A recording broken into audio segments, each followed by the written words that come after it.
এদিকে থেমে থেমে রাজধানী ঢাকায় গুঁড়ি গুঁড়ি বৃষ্টি হচ্ছে। এতে দেখা দিয়েছে জনদুর্ভোগ। বিভিন্ন সরকারি ও বেসরকারি অফিসগামী কর্মকর্তা ও কর্মচারীরা বিপাকে পড়েছেন। মিরপুর সহ কোথাও কোথাও জলাবদ্ধতা তৈরি হয়েছে। এতে ভোগান্তি বেড়েছে নগরবাসীর। এদিকে আজও সারাদিন থেমে থেমে বৃষ্টির সম্ভাবনা রয়েছে।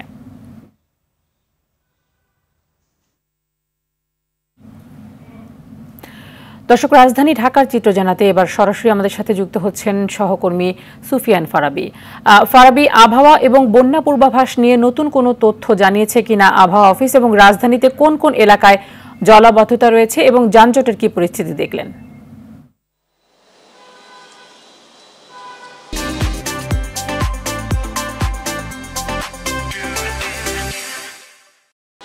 তানি শুরুতে যে বিষয়টি বলতে চাই, যানজটের বিষয়টা, এটা আসলে ঢাকা শহরে আজকে তুলনামূলক যানজটের বিষয়টা কিছুটা কম, তবে যানজটটা স্বাভাবিক বলা যায় না, একটু ট্রাফিকের অব্যবস্থাপনা আমরা দেখেছি।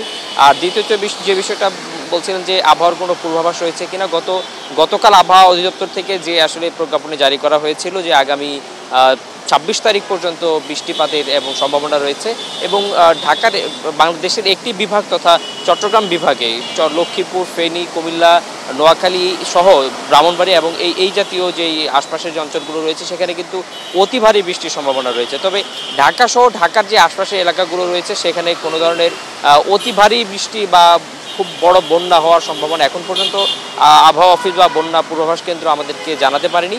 তবে এখানে গুড়ি গুড়ি বৃষ্টি থাকবে এবং আবহাওয়ার ভেতরে যে একটা স্বেচ্ছাতে ভাব সেটা থাকবে। আমরা সকাল থেকে দেখেছি যে অফিসগামী যারা রয়েছেন তারা কিন্তু বেশ ভোগান্তির মধ্যে দিয়ে অফিসে যেতে হয়েছে প্রত্যেককে। কিছুক্ষণ পরপরই গুড়ি গুড়ি বৃষ্টি শুরু হচ্ছে, কোথাও যদি বাস থেকে তারা নামছেন সঙ্গে সঙ্গে বৃষ্টির মুখোমুখি হতে হচ্ছে, আবার ভিজা শরীর নিয়ে কিন্তু অফিসে যেতে হচ্ছে। এভাবে কিন্তু ভোগান্তির মুখোমুখি হয়ে কিন্তু তারা আসলে অফিসে যাচ্ছেন।